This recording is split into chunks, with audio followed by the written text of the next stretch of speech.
guys, it's Tiff, and I just wanted to come back and finish up a few cards with you and show you how I put the finishing touches on some of my watercolor cards.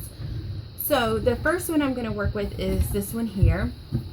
And so to do the background, I just used a Hero Arts polka dot stamp. It's a background stamp, and I just put it on my Fiskars stamp board and just pressed it down, and then I just did some watercoloring over the top.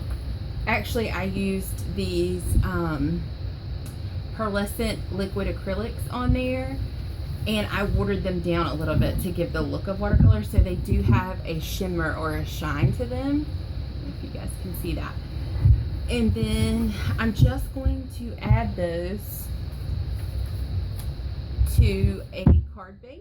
This is just a Recollections card base, and I cut my background down to, I believe it's 4.5 by 5 is the measurement of the base. It's the exact same size as the base is what I wanted to do.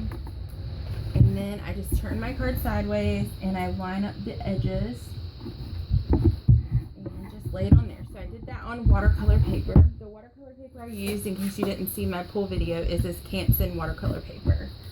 So it takes the stamping really well, and it also takes the watercolor very well. Then on the same paper, I stamped out So Happy For You. That is from a Jelly Bean Soup stamp set that I picked up at Joann's on the Thanksgiving weekend holiday. So grab that, and I'm just going to place the sentiment there. I have just already stamped the back with my personalized stamp. This is Handmade with Love by Tiffany, Westbrook. And the card's ready to go. There's plenty of writing space for the recipient to write a message and send it off to one of their friends or family members.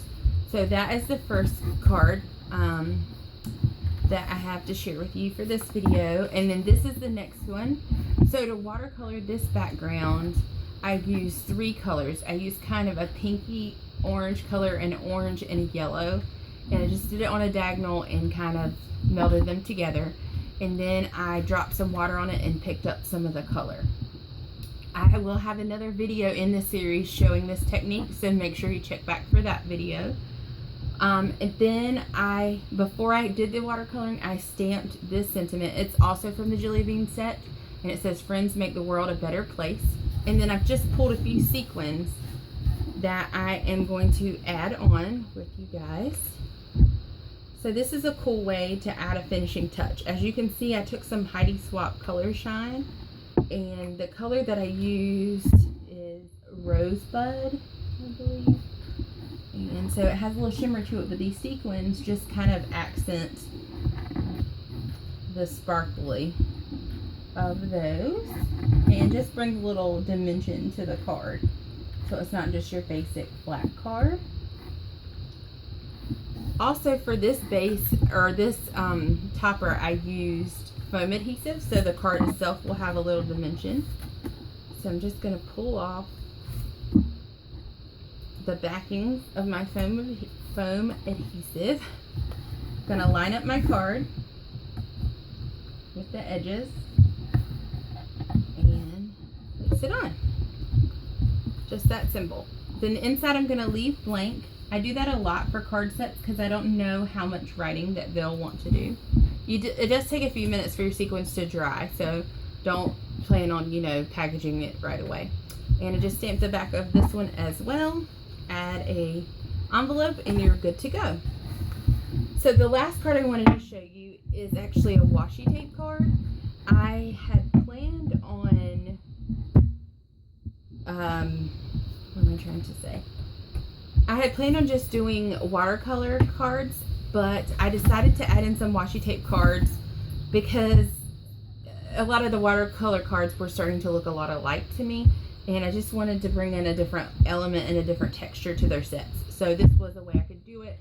I have tons and tons of washi, as most of us do.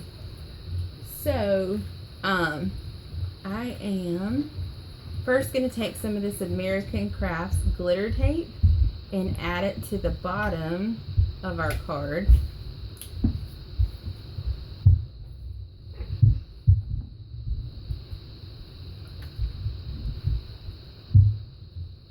if I can get the backing off. It's a little tricky. So there we go with that. I'm gonna add that to the bottom here. I'm just gonna let the tapes hang off the side for the moment. Now for the next layer, I do want to add a sentiment, and it's gonna be a paper smooches sentiment. It says congratulations, and I'm gonna stamp it into this Memento Paris Dust ink. So this is a navy blue ink, which goes really well with the teal colors and mints that I'm using, but isn't, you know, exactly the same color. So that's why I chose it.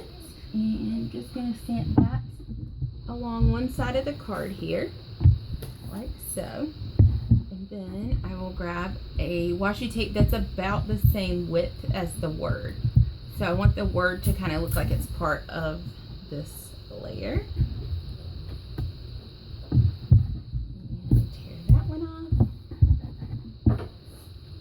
Then I'm going kind of in a dark to lighter color scheme.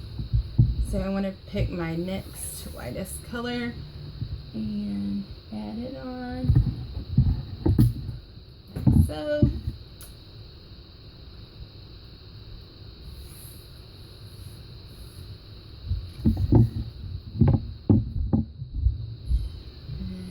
Our next color is going to be this one. It has a gold dot on it, so it's a little something different. Like so. I'm leaving a little bit of space in between each layer because they're all the same color family. Some other ones that I did, I butted them up next to each other if they were from different color families. So it's just kind of a preference thing. Doesn't really matter, you can do it either way. And the last one is going to be this kind of minty green. That's a hexagon print. Then I'm just going to pull all of it up. Preferably not your mat. And just cut down the sides like so. As you can see, I've already stamped the back with my personalized stamp in the Paris Dust ink. And your card is good and ready to go. Add an envelope and it's all set. So as you can see, all of these cards, whether they're watercolor or washi, are very simple and easy to make, but make a really fun and unique kind of set for people. So make sure you check back with me. I am going to be showing an entire set and how I plan on packaging it for each of my recipients, and I hope to see you in the next video. Bye!